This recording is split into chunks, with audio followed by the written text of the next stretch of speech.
Salam alaikum. Cette vidéo est consacrée aux suites de cochers. C'est une première vidéo. Donc c'est une série de vidéos qui sera consacrée, Inch'Allah, aux suites de cochers. Donc pour les suites numériques, suite U1, je prends U1 une suite définie dans R, de N à valeur dans R ou C. On s'intéresse toujours à la convergence. Bon, on a la définition quand U1 converge. U1 converge, ça veut dire qu'elle possède une limite. La limite, quand n tend vers l'infini, Un égale à n, appartenant à R. On a une caractérisation de la définition avec les epsilon. Quel que soit epsilon positif, il existe un rang n epsilon, quel que soit n dans n. Si n supérieur égale à n epsilon, alors on aura Un moins L égale inférieur à epsilon. Là, on va mettre inférieur ou inférieur égal, c'est la même chose. On peut prendre des inégalités strictes ou larges. Alors, cette définition, elle n'est pas vraiment pratique parce que quand on veut démontrer que Un converge vers L, on doit connaître au préalable la valeur de L pour pouvoir appliquer cette définition, pour pouvoir l'utiliser. Si on n'arrive pas à connaître pas la limite de la suite, on ne peut pas l'utiliser. Souvent, on utilise cette définition pour démontrer les théorèmes, parce que quand, par exemple, la somme de deux suites convergentes est convergente, le produit, ainsi de suite. Pour démontrer que toute suite convergente est bornée, on aura besoin d'utiliser ce théorème. C'est la définition de la limite. Mais en pratique, ce n'est pas tout le temps évident de démontrer qu'une suite est convergente.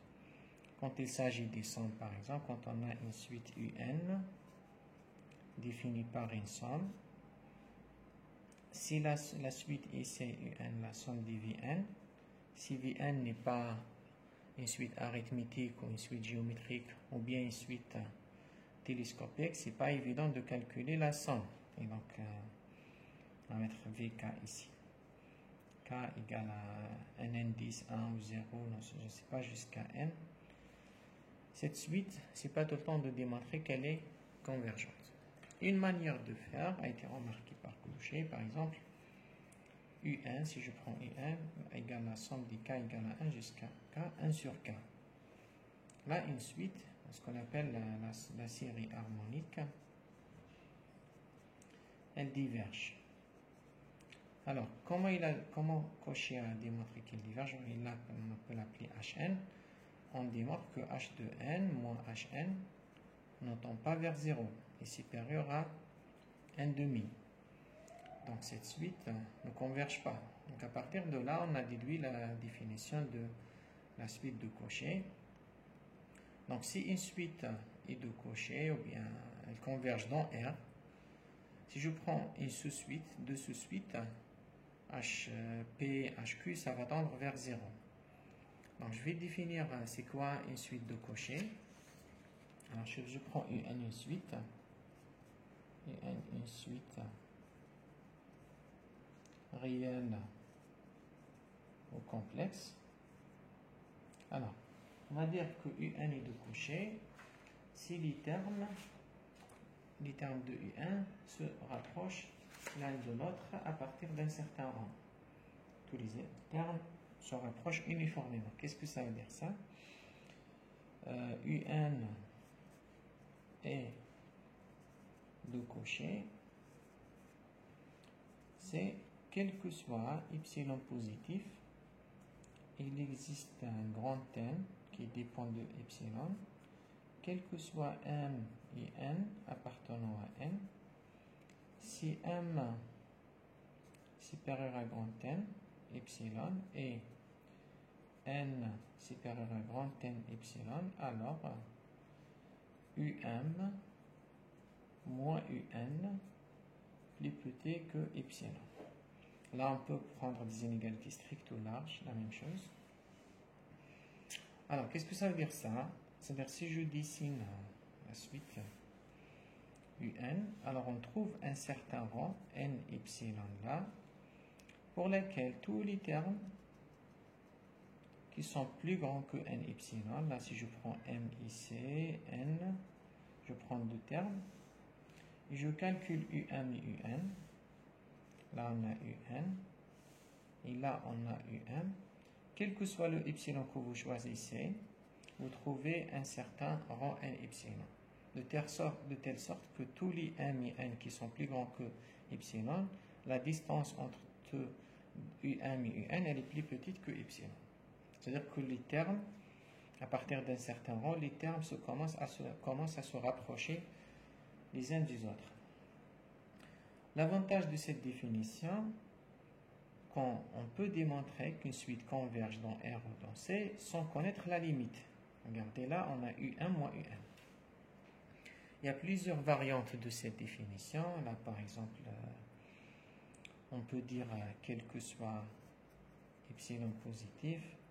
Là, on a M et N. Je peux considérer M plus grand que N. On peut dire qu'il existe N epsilon.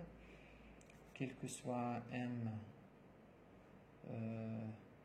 N dans N, M supérieur à N supérieur à N epsilon supérieur égal implique U1 moins UN inférieur égal à epsilon. C'est la même chose. Et même comme M supérieur à N, je peux l'écrire M comme N plus K. On peut dire aussi, quel que soit epsilon positif, il existe un N epsilon. Quel que soit N dans N, et quel que soit K dans N, quel que soit N, quel que soit K, si N supérieur égal à N epsilon, alors UN plus K moins UN inférieur à N plus epsilon. On a remplacé le M, le N qui est là, par N moins epsilon. C'est quoi l'avantage de cette définition, de ce critère de Cauchy? Alors, on peut démontrer que facilement, théorème, que toute suite convergente est de Cauchy. Alors, la question réciproque, est-ce que toute suite de Cauchy est converge? Oui, dans R, oui. On peut dire que dans R ou dans C, dans R,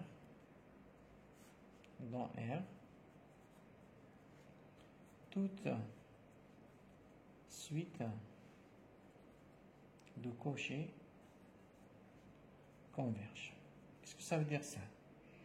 C'est-à-dire que quand j'ai une suite UN définie de N vers R, qui a N associé UN, si elle est de Cauchy, elle converge. Maintenant, la question qu'on peut poser, est-ce qu'une suite qui n'est pas de Cauchy, est-ce qu'elle diverge? Non, mais juste qu'elle converge dans un espace plus grand. Par exemple, si je prends une suite dans Q, elle peut être de Cauchy, mais elle ne converge pas. On peut donner une suite très célèbre, une suite qui converge vers racine de 2, une suite qui converge vers... par exemple, on peut prendre la suite UXN ou bien UN définie par UN plus 1 égale UN plus 1 sur UN multiplié par N demi. Et là, on prend I0 par exemple égale 3 sur 2. Là, cette suite-là, elle converge. UN converge. Et vers racine de 2. Et on peut démontrer que UN est de Cauchy. Là, dans R, elle est de Cauchy, elle converge. Mais si je considère UN comme une suite de nombres rationnels, parce que si je prends U0 un rationnel, U0 plus 1 sur U0, ça va donner un rationnel tout le temps, quel que soit N. UN plus 1, si UN est rationnel, UN plus 1 sur UN fois N demi, ça donne UN plus 1 qui est rationnel. Donc cette suite, on peut dire que UN est définie de N à valeur dans Q, qui a N associé UN, cette suite-là. Elle est de Cauchy, mais elle converge vers racine de 2. Elle converge dans R, elle ne converge pas dans Q. Alors, pour mettre en pratique cette définition, on va donner quelques exemples. On va s'intéresser aux exemples. Puis, on peut démontrer que toute suite convergente est de Cauchy facilement. Pour démontrer que toute suite de Cauchy converge, c'est un peu plus compliqué. Ça dépend de construction de R. Parce que R, par définition, parmi les définitions de nombres réels, c'est l'ensemble où toutes les suites des rationnels convergent. On complète, je prends l'ensemble des nombres rationnels et on essaie de construire un ensemble où toutes les suites qui convergent. On peut le construire avec une suite de Cauchy. Sinon, il y a d'autres constructions avec les nombres décimaux et tout.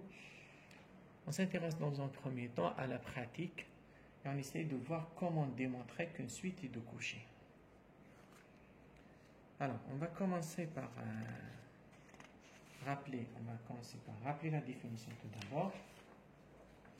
Regardez, une suite UN est de Cauchy, on a D. Si quel que soit epsilon positif, il existe n epsilon, quel que soit m et n, on va l'écrire.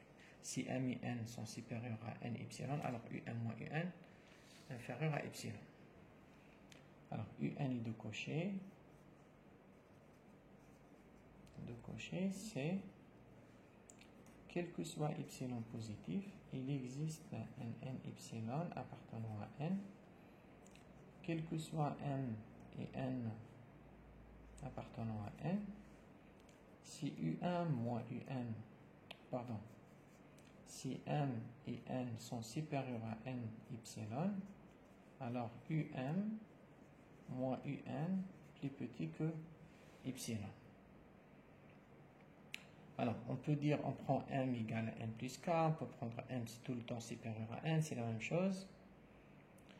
Et on a dit aussi, ça veut dire que la limite, quand P, M, et N tend vers l'infini, de UP, UM moins UN égale à 0.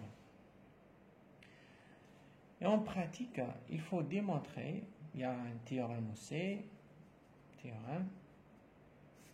pour la pratique, on peut démontrer que UN est de Cauchy,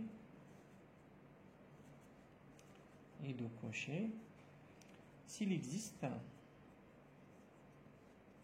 une suite, on va l'appeler epsilon n, comme ici epsilon, tel que à partir d'un certain rang, il existe une epsilon n, et il existe un rang n epsilon appartenant à n, tel que, quel que soit m, n, on va dire appartenant à n, si m et n sont supérieurs à n epsilon, alors um moins un, elle est inférieure à epsilon n. Et epsilon n tend vers 0 quand n tend vers l'infini. C'est-à-dire, pour montrer que un est de Cauchy, on essaie de majorer un moins un par une suite epsilon n. Si on arrive à majorer un moins un par epsilon n et que epsilon n tend vers 0 quand n tend vers l'infini, c'est-à-dire qu'on a démontré que un est de Cauchy. Alors, on commence par un petit exemple. La suite UN, exemple.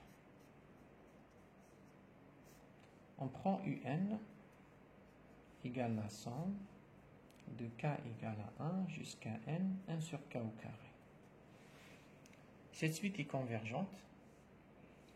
On avait dans une vidéo qu'elle converge. On peut démontrer qu'elle est croissante et majorée. Donc, comme elle converge, elle est de Cauchy. Donc, on essaye de démontrer qu'elle est de Cauchy. Donc, on va dire soit epsilon positif. Je reprends la définition. On a dit que, quel que soit epsilon positif, il existe un n epsilon. Donc, on cherche le n epsilon appartenant à n. On cherche n epsilon pour lequel, tel que pour tout m et n appartenant à n, si m et n sont supérieurs à n epsilon, on aura quoi? On aura UM moins UN inférieur à epsilon. À quelles conditions on aura UM moins UN inférieur à epsilon? Donc on va calculer, on va supposer que M supérieur à N. M supérieur à N. Alors, UM moins UN, c'est égal à quoi? C'est égal à la somme de K égale à 1 jusqu'à M, 1 sur K au carré, moins la somme de K égale à 1 jusqu'à N, 1 sur K au carré. Là, cette quantité positive, celle-là, elle est positive. Bon, comme la suite est croissante, M supérieur à N, donc toute cette quantité est positive, parce que la somme de K égale à 1 jusqu'à N, jusqu'à 1 au carré, elle est plus grande que cette somme. Donc cette somme, la première, c'est 1 plus 1 sur 2 au carré, plus 1 sur 3 au carré, ainsi de suite, jusqu'à 1 sur M au carré. Mais de passage, on va passer par N au carré. Donc si je fais la différence, bon, 1 c'est 1 sur n au carré. 2 au carré, on va passer par le n au carré. Donc si on fait la différence, celle-là moins celle-là, il nous reste les termes qui viennent après le n, c'est n plus 1, le tout au carré, ainsi de suite. Donc on peut écrire autrement, on peut dire, celle-là est positive. Bon, on peut écrire autrement, donc on va dire que c'est la somme de k égale à 1 jusqu'à n, 1 sur k au carré, plus la somme de k égale à n plus 1 jusqu'à m, 1 sur k au carré, moins la somme de k égale à 1 jusqu'à n, 1 sur k au carré. Donc après simplification, il ne reste que cette somme qui est positive. Donc cette somme, elle est égale à quoi? C'est égal à 1 sur n plus 1 au carré, plus 1 sur n plus 2 au carré, jusqu'à 1 sur m au carré. On va essayer de majorer cette somme. Alors, qu'est-ce qu'on a dit? On continue. Alors, qu'est-ce qu'on a dit que, regardez, UM moins UN, c'est égal à quoi? C'est égal à la somme de K égale à N plus 1 jusqu'à M, 1 sur K au carré. Alors, on va essayer de majorer cette somme par une suite epsilon 1 qui tend vers 0. Donc, qu'est-ce qu'on va dire? On va dire que K est supérieur à K moins 1. Donc, K au carré, je multiplie les deux termes par K. K au carré, elle est supérieure à K fois K moins 1. Alors, si j'inverse, on obtient 1 sur K au carré inférieur à 1 sur K fois K moins 1. Alors, K sur K moins 1, est-ce qu'on ne peut pas l'écrire 1 sur K moins 1 sur K moins 1? Si j'écris ces deux fractions avec le même dénominateur, K moins 1 ici, moins K, qu'est-ce qu'on aura ici? Ou bien l'inverse. Si on met K moins 1 ici, 1 sur K. Oui, comme ça. 1 sur K moins 1, moins 1 sur K, donc on aura moins K plus 1, c'est bon. Donc qu'est-ce qu'on va dire? On a dit que 1 sur K au carré plus petite que 1 sur K moins 1 moins 1 sur K. Donc si on met la somme des deux côtés, on aura la somme de 1 sur K au carré inférieure à la somme de 1 sur K moins 1 moins 1 sur K. Alors, donc là, ça c'est, si je mets de K égale à N plus 1 jusqu'à M, là de K égale à N plus 1 jusqu'à M, on aura quoi? On aura un télescopage ici. Donc cette somme égale à quoi? Le premier terme c'est quoi? C'est 1 sur, je remplace le K par N plus 1. J'obtiens ici N moins N plus 1. Ça, c'est le premier terme. Le deuxième terme, je remplace k par n plus 2. J'aurai ici a n plus 1 moins n plus 2. Ensuite, 1 sur n plus 3 moins 1 sur n plus 4. Ainsi de suite. Jusqu'à le dernier terme qui sera 1 sur m moins 1 moins 1 sur m. Le terme qui vient juste avant, c'est 1 sur m moins 2 moins 1 sur m moins 1. Ainsi de suite. Donc on remarque qu'il y a une simplification. Là, n plus 2, n plus 3. Là, n plus 2, n plus 3. Voilà, c'est ça. Je corrige. Alors, on constate qu'il y a une simplification. Il y a un télescopage. Donc, on simplifie, on simplifie. Il ne reste que 1 sur n moins 1 sur m. Donc, remarquez que un moins um est plus petit que cette somme qui est égale à 1 sur n moins 1 sur m. On peut même majorer par 1 sur n plus 1 sur m. Parce qu'on a ici 1 sur n moins, il est plus petit. C'est clair ça. Quand on retranche, c'est plus petit quand on rajoute. Alors, on sait que m supérieur à n. On sait que m supérieur à n. Donc, comme m supérieur à n, alors on aura quoi? 1 sur m plus petit que 1 sur n. Donc, quand je rajoute 1 sur n du deux côtés, 1 sur n plus 1 sur n, elle sera plus petit que 1 sur n plus 1 sur n, qui est égal à 2 sur n. Donc, celle-là est plus petit que 2 sur n. Qu'est-ce qu'on a démontré? On a démontré que um moins un plus petit que 2 sur n. Et c'est clair que 2 sur n tend vers 0 quand n tend vers l'infini. Donc, elle est de Cauchy. Sinon, si on veut trouver le rang, qu'est-ce qu'on a dit? On cherche le n epsilon. On revient ici. On va dire qu'on cherche le n epsilon pour lequel, quand m est 1 supérieur à n epsilon, on aura um moins un inférieur à epsilon. Alors, qu'est-ce qu'on a dit? Je récapitule. On a dit que alors est-ce que ça se voit bien? Oui. On a dit que um moins un, qui est égal à la somme de k égale à n plus 1 jusqu'à n sur k au carré, on a dit qu'elle est plus petite que 2 sur n.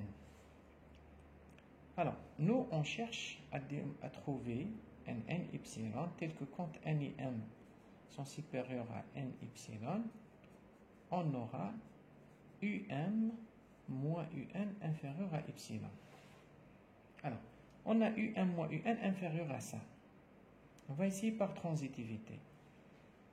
Donc, moins un inférieur à 2 sur n. Donc, si 2 sur n inférieur à epsilon, donc on a moins un inférieur à 2 sur n. Alors, si 2 sur n, c'est 2 sur n inférieur à epsilon. Donc, ça sera, cette quantité-là sera inférieure à epsilon. Donc, sur quelle condition? Donc, on va dire 2 sur n inférieur à epsilon. Inférieur, égal, c'est la même chose. Implique que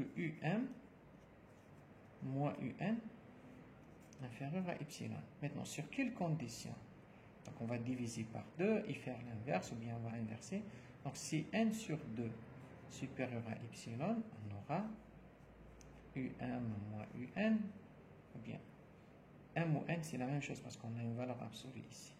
moins un inférieur à epsilon. Donc, je peux mettre m ici pour ne pas vous embêter. Donc, si je multiplie par 2, donc si n supérieur à 2 epsilon, ici, on a 1 sur epsilon. Donc, si n supérieur à 2 sur epsilon, on aura quoi? On aura moins un inférieur à epsilon. Alors, je prends n supérieur à 2 sur epsilon. N est un entier naturel et n supérieur à 2 sur epsilon. On peut prendre la partie entière. Donc, on va prendre n epsilon. On prend n epsilon, la partie entière de 2 sur epsilon plus 1, qui sera supérieur à 2 epsilon, 2 sur epsilon, et on sait que m est supérieur à n, donc il sera aussi supérieur à 2 sur epsilon. Ceci prouve que un est de Cauchy.